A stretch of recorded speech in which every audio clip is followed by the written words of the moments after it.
ក្របីកាត់វាលស្រែស្រីលើកដៃសញ្ញាល្ងាចអូនច្រូតកាត់ហើយតោងយាត្រាទៅកំពង់ទឹកដែលតែងជួបគ្នាក្នុងកបលាក់នំឆ្ងាញ់អស់ចាងមានបារីមលូស្លាផ្ញើបងផងរួចយ៉ាងងូតទឹកលេងដៃរាវរកគ្នាហើយសាសងថាទៅលេងរំវងយប់នេះខែភ្លឺកណ្ដាលស្រែទៅសំពុកម៉ែទៅទំនៅបងបងឡើងយកទឹកថ្នោតមួយបំពង់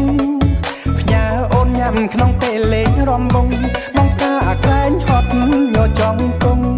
ស្រងស្រីមានត្រង់លើកញ្ញាពួកយើងរំយើងច្រៀងពេលចូលឆ្នាំថ្មីស្រីលក់ផ្កាតាមប្រពៃណីខ្មែរ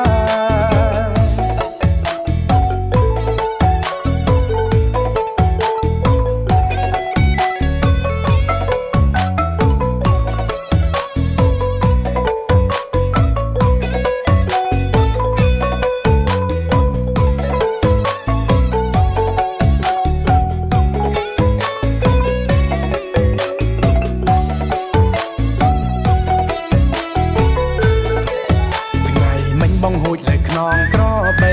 កាត់វាលស្រែស្រីលើកដៃសញ្ញាល្ងាចអូនច្រូតកាត់ហើយតោងយាត្រាទៅកំពង់ទឹកដែលតែងជួបគ្នាក្នុងកបលាក់នំឆ្ងាញ់អស់ចាងមានបារីមលូស្លាផ្ញើបងផងរួចយ៉ាងងូតទឹកលេងដៃរាវរកគ្នាហើយសាសងថាទៅលេងរំវងយប់នេះខែភ្លឺកណ្ដាលស្រែទៅសំពុកម៉ែទៅទំនៅបងបងឡើងយកទឹកថ្នោតមួយបំពង់ផ្ញើអូនញ៉ាំក្នុងពេលលេងរំវងបងកាក្រែងហត់ញចង់គង់ស្រងស្រីមានត្រង់លើកញ្ញាពួកយើងរំយើងច្រៀងពេលចូលឆ្នាំថ្មី